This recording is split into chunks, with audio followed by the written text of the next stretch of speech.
Hi everyone. So today let's begin with discussing first about the inferior surface. That is how the inferior surface looks like and what all structures can be appreciated from the inferior surface. And secondly, we'll discuss about the sulci and gyri which are present on the inferior surface. Now this diagram which you can see in front of you all is what is the inferior surface of the cerebral hemisphere. Okay.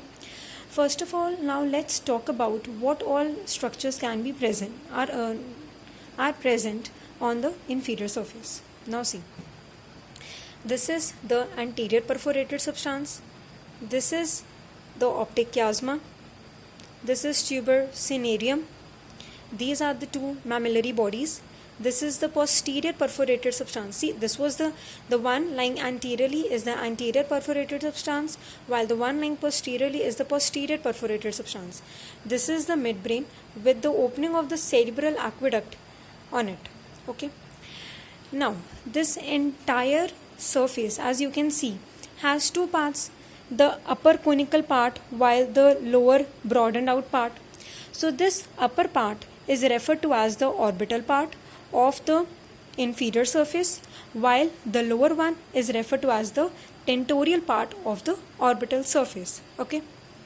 Now, first of all, having a closer view of the orbital part and talking about the orbital part. See, this sulci which you can see is the olfactory sulcus, and it is present inside the olfactory bulb and the olfactory tract. Now see, this bulged out portion is called as the olfactory bulb, while the lower one, the stalk, is referred to as the olfactory tract. Okay. Now this H-shaped sulcus which you can see is called as the orbital sulcus. Okay. So on the orbital part you can differentiate two sulci.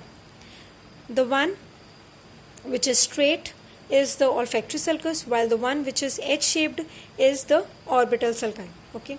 Now this which you can see is the stem of the lateral sulcus. Okay. Now talking about the tentorial surface. So this entire surface is the tentorial surface. Okay. From medial to lateral, the sulci and gyri which are present on the tentorial surface are, see, first of all, this sulci which you can see is the RHINAL sulcus. Okay. And the lower one marked with the pink is the collateral sulcus. Okay. Now, the part of the inferior surface lying anterior to the RHINAL sulcus is referred to as UNCUS. So UNCUS is a gyrus. It is a convolution. Okay. This sulcus which you can see is the CALCARINE sulcus. Okay. And the region extending between the collateral sulcus, the region extending anterior to the collateral sulcus and above the CALCARINE sulcus, this region, this is referred to as the PARAHIPPOCAMPAL GYRUS. Okay. Now, the one marked with the purple, this sulcus which you can see is the postcalcarine sulcus. See, this was the calcarine sulcus, while this one being the postcalcarine sulcus, and the yellow one is the lunate sulcus. Okay.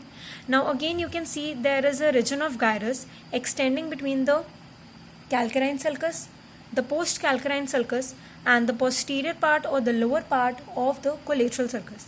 This region is referred to as the lingual gyrus. Okay.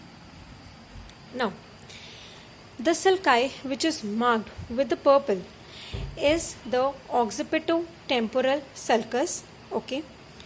And the part of the inferior surface extending between the RHINAL sulcus, the collateral sulcus, and the Occipito-Temporal sulcus is referred to as the medial Occipito-Temporal gyrus. So this entire region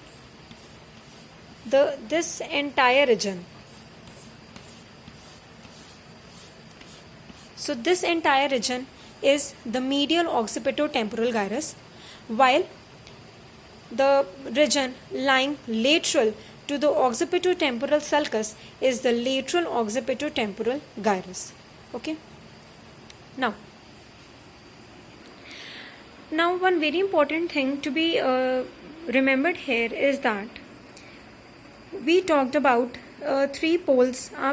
We talked about in the first video on the cerebral hemisphere that each of the cerebral hemisphere consists of three poles: the frontal pole, occipital pole, and the temporal pole. Now remember one thing, on the inferior surface you would be able to appreciate all the three poles. Now see, the top one being the frontal pole, the lowermost being the occipital pole, while this is the temporal pole. Okay. And yes, so as you can see, as I've mentioned, that the inferior surface consists of two parts, the orbital part and the tentorial part. And yes, one thing which I forgot to tell you is that this which you can see is what is called as the preoccipital notch. Remember, on the supralateral, while discussing the supralateral surface, we talked about the occipital notch, the preoccipital notch, and this is on the inferior surface also you can see the preoccipital notch. So this is the preoccipital notch. Okay, so this was all about the inferior surface and the calcarine gyri which are present on the inferior surface. So if you like my video, so do press on the like button, as well as if you have not subscribed to my channel till yet, so do subscribe to my channel as well, and press on the bell icon for latest updates and notifications. Thank you.